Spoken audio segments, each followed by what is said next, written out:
আসসালামু আলাইকুম দর্শক, আশা করি সবাই ভালো আছেন। দর্শক, এই যে আমি তুতে, চুন, পটাশ আমার আদার জমিতে দিব, আদাতে দিব, কিভাবে মিক্সার করছি দর্শক একটু দেখেন।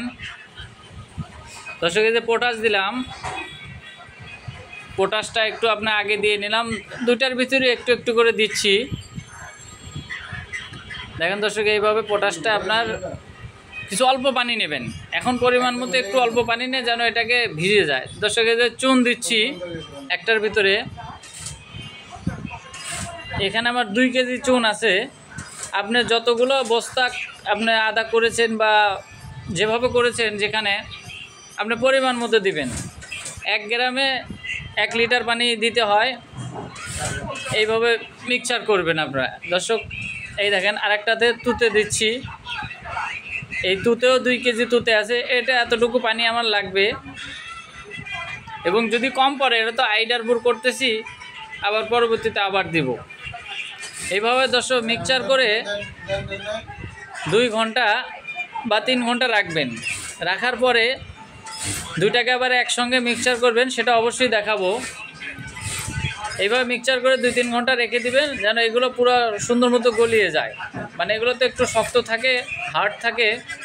পানিতে দিয়ে একটু লাড়াচাড়া দিবেন, এইভাবে লাড়াচাড়া দেওয়ার পরে দেখবেন এগুলো গলিয়ে দর্শক, এই দেখেন 3 ঘন্টা পর আমি এটা দুইটা তালা করে গুলিয়েছিলাম। এই দেখেন এইভাবে মিক্সচার করে নিচ্ছি।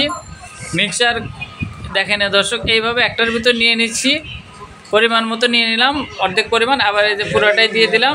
দিয়ে মিক্সচার করে নিয়ে এখানে পরিমাণ মতো পানি দিতে হবে, একটু এইভাবে গুলিয়ে নেবেন দর্শক। দুটো একটু সুন্দর করে মিক্সচার করে নেওয়ার পরে একদম সুন্দর মতো মিক্সচার হয়ে গেল। তারপরে এগুলো জমিতে দিলে জৈব বালাইনাশক হিসেবে সুন্দর কাজ করবে আর কি। দর্শক, এই দেখেন পানি দিয়ে পরিমাণ মতো পানি দিয়ে নিচ্ছি, আমার যতটুকু লাগবে।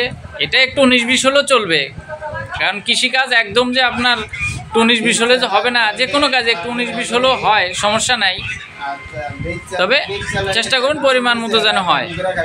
দর্শক, এই দেখেন গাছ পরিমাণ, যেখানে যেরকম পরিমাণ গাছ আছে, গাছের গোড়া দিয়ে উপর থেকে একটু গাছের সঙ্গে একটু ভিজে যায় অনেক সময়, দিতে গেলে সমস্যা নেই, আপনি গোড়াতে দিলেই বেশি ভালো। এইভাবে দর্শক দিয়ে দিবেন, কারণ এই পটাশটা দিলে দর্শক জৈব বালাইনাশক হিসাবে সুন্দর কাজ করে, একদম পচন রোগ আপনার হবেই না বললেই চলে। তারপরে আরও বিভিন্ন কীটনাশক আছে, ছত্রাকনাশক আছে, এগুলো ব্যবহার করবেন, কিন্তু এটা জৈব বালাইনাশক, তো এটা দিলে একটু কাজ সুন্দর মতো করে। এইভাবে আশা করি ব্যবহার করলে। দর্শক, আজকের মতো এতটুকুই, ভালো থাকবেন, আল্লাহ হাফেজ।